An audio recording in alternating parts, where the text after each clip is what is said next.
आता वाजलेलं 12 तलवान भरपूर परवाना आले तिथं सत्पाल वेळ झाला कसं की शांत बसा ते परवानांचं सांगण्यासाठी बोलतो मी सगळ्यांनी व्हिडिओ काढा उद्या व्हॉट्सअप फेसबुक इंस्टा सगळ्या कमिटीपाशी माझं जे बोललो हे केलं पाहिजे. आता इथं लाईव्ह चालू आहे लाईव्ह मध्ये सगळ्यांनी कट करून घ्या. आपण 2 मिनिटं कसं तुम्हाला माहित आहे की तलवानांचा अपघात किती झालेला आहे. अपघातामुळं परवानगी भरपूर मागे आलेले आपल्या कुंडलचे किती परवान मिळले कोल्हापूरचे किती गेले परत आपल्या सोलापूर जिल्ह्यातले किती गेले तिकडे नाशिक जिल्ह्यातले किती गेले भरपूर जिल्ह्यातले भरपूर परवान गेले. या गोष्टी कारण की मैदान रात्रीच्या 12-1 वाजता मैदान सुटतंय. मग परवान लोकांनी जेवायचं कधी जायचं कधी खायचं कधी हे सगळं सोडून परवानगी बसलेला असतं ते सगळं तुटून जातं. आणि एवढ्या वेळात माझी विनंती आहे सगळ्या कमिटीला की मैदान सगळ्यांनी 8 ते 9च्या दरम्यान संपलं पाहिजे अशा हिशोबाने मैदान घ्या. आणि सर्व लोकांनी कृपया करा की मैदानात लवकर पोचा कमीत कमी आपली कुस्ती 9च्या दरम्यान येते. आता माझं मी माझं सांगतो की मी सुद्धा मैदानात लवकरात लवकर पोचतो 7 वाजता 6 वाजता मी मैदानात पोचणं हजर असेल. तुम्ही 9 वाजता कुस्ती लावलीच पाहिजे काही करून कारण की परवानांचे अपघात भरपूर होतात आणि खायचं शिजून चालत एक परवान शिजतो 3 महिने 4 महिने शिजून चालतो आणि पूर्ण सीझन मध्ये गणायचे त्याचा शिजून पूर्ण भुकतो आणि परवान 100 करत असताना 80 किलो चीज थांबतो. ही परवानगी आपल्या परवानगीवर बराचसा परिणाम होता परवानगी मागे यायला लागते. तर माझी विनंती आहे की 8 ते 9 वाजता परवानांसाठी आणि आपल्या कमिटीसाठी 8 ते 9 वाजता मैदान संपवा. ते आता सदामभाईच्या वाईट वाटून बोलतो तुमच्या मैदानात बोलतो मी सगळं कारण मी माझ्या परवान भावांसाठी बोलतो सगळ्या माझी जे आता मी परवान आहे तर माझ्या सगळी तरुणांची पोरं माझी भावंड आहेत कारण की आम्ही परवान आहे लांब मातीसाठी संबंध आहे त्याच्यामुळं. आणि कोणची गाडी कुठणारी असली तर छोट्या छोट्या गाडी येते ती पोरं कशी जाते मज्जा करतात मस्ती करत जाते कसं जाते कळत नाही ना ते आईबापांना कळत नाही वस्तादांना कळत नाही माहीत नसतं. आता वरतात आता रकाबाबत वाचत असतं तर पोरं सरळ मार्गे जातात सरळ मार्गे येतात तर एक परवानगी असते बोलतो. त्याच्यामुळे मी म्हणतो की आपलं मैदान कृपया करून माझ्या सगळ्यांना हात जोडून विनंती आहे की 8 ते 9 वाजता मैदान संपतो. सगळ्या आता 12 वाजेपर्यंत आता मी माझं स्वतःच सांगतो आता 12 वाजता कुस्ती करणार परत या कुठली सगळी आहे त्याच्यासाठी 1 ते 1.5 तास नंतर काढायला जातात. मी जेवणार कधी 2 ते 3 वाजता मला जेवायला मी झोपणार कधी उठणार कधी मिळेल कधी मारणार हे सगळं माझ्या सर्वांसाठी माझ्या स्वतःसाठी आणि आपल्या सर्वांच्या परिवारासाठी मी सांगतो कारण की आपल्या सर्वांच्या घरात एखादा सर्वात असलो नसलो पण आपण ठरवा. आणि 8 ते 9 वाजेपर्यंत माझी कृपया विनंती आहे सगळ्यांना हात जोडून विनंती आहे 8 ते 9 वाजेपर्यंत मैदान संपवा कारण की भरपूर अपघात घडले सर्वांचे अजून फायदा मला खूप चांगले असे विचार सिकंदर शेख यांनी स्वतः मांडलेले आहे. कुस्ती मैदान 9 वाजता संपलं पाहिजे. सिकंदर शेख साठी एकदा जोरदार टाळ्या होत्या टाळ्या हे जबरदस्त असेल तर कुस्ती मैदान 9 ला संपलं पाहिजे. पैलवान आपापल्या तालीत पोहोचला पाहिजे घरी पोहोचला पाहिजे. हा टप्पा होता सिकंदर शेख यांचा याच्या पाठीमागे बोलण्याचा.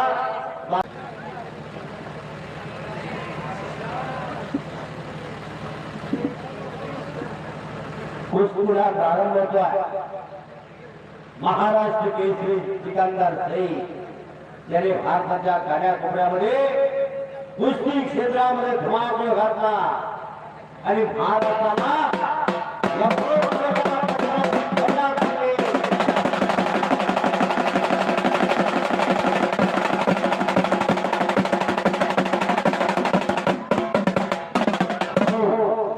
आणि आज सिकंदर शेख वर लढणारा पैलवान मुसा खान मध्य प्रदेश केसरी गडीचा मानकरी आहे. इन्कम टॅक्स ऑफिसर आहे. एक तज्ञ हुशार आणि बुद्धिमान असा पैलवान मुसा खान ही कुस्ती या ठिकाणी निलवाडीकरांनी अल्फ्रेड केसरी या आखाड्यामध्ये घेतलेल्या आणि त्या कुस्तीला पंचकोण सद्दाम जमादार आणि मंजूर मुलानी, बरोबर आहे का? वा, हे दोघजण पंचांच्या भूमिकेमध्ये पंचांचं काम करायचं असतं निपक्षपातीपणाने, न्याय व्यवस्थेचं काम करायचं असतं. कुस्ती कशी दिली जाईल, कशी दिली जाणार नाही याची सूचना सगळी सद्दाम जमादारने दोघांना दिलेली आहे. जरा बसून घ्या. सत्यम सेविकांच्या सहकार्याने कृषी मैदान येथे सूर्यकडे वाटचाल करताय. हो, आणि गटाला भूगटात फेकली.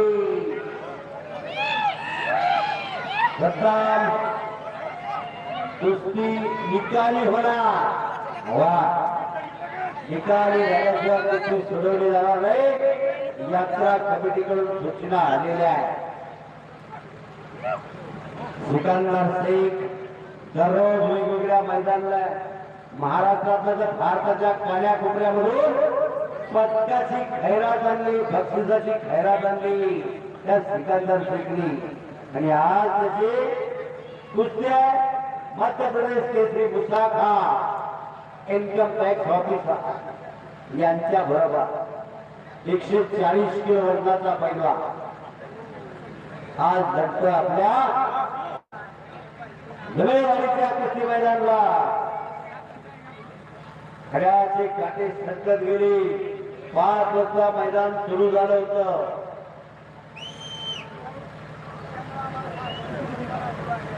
आणि 12:15 वाजलेले आहे.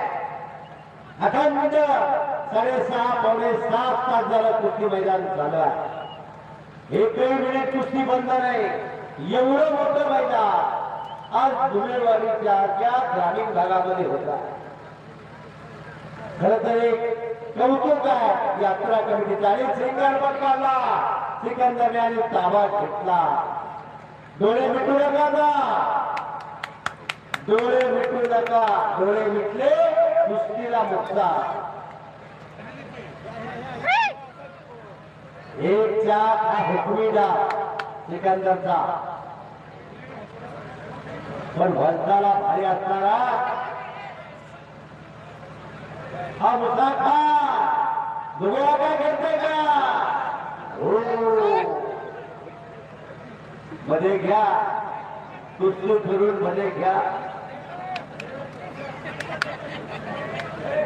आणि सिकंदरचा ताबा घेतला त्या मुश्ताक खानने.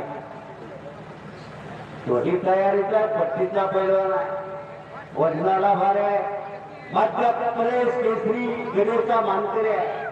आणि हा महाराष्ट्र केसरी, महान भारत केसरी एक लढाऊ बनला. थांबले त्याच्या रक्तातच आहे. अशी कुस्ती असं मैदान राजेश्री शाहू महाराजांनी घालून दिलेली कुस्तीची परंपरा जपण्याचे काम आज दुमेवाडी गावामध्ये होत आहे. वा, टाळ्या टाळ्या टाळ्या टाळ्या करायचे. मुश्ताक खानच्या तावडीतून परत समोरासमोर कुस्ती. कुस्ती आर पार होगी, पहिला छुटेगी नहीं. यात्रा कमिटीकडून तशा सूचना आलेल्या आहेत. जहां डाल डाल पर सोने की चिड़िया करती है बसेरा, ओ भारत देश है मेरा, ओ भारत देश है मेरा. अखंड अरे ताबा ताबा घेतला सिकंदरने. त्या मुश्ताक खानचा ताबा घेतला. 140 किलो वजन गटाचा पैलवान ओपन. बघूया काय करतोय का.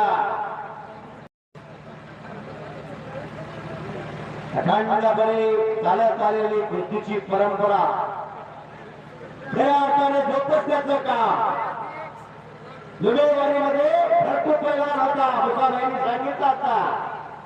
पण आता ही तरुण पिढी व्यसनाकडे चाललेल्या व्यसनाकडून बाजूला जाण्यासाठी एकमेव पर्याय ती म्हणजे कुस्ती. आणि कुस्तीसाठी खऱ्या अर्थाने हक्काच आहे. आज दिवसात एवढं मोठं कुस्ती मैदान घेतलं, यात्रा करून दिली आणि ते यशस्वी केलं. त्यातली शेवटची कुस्ती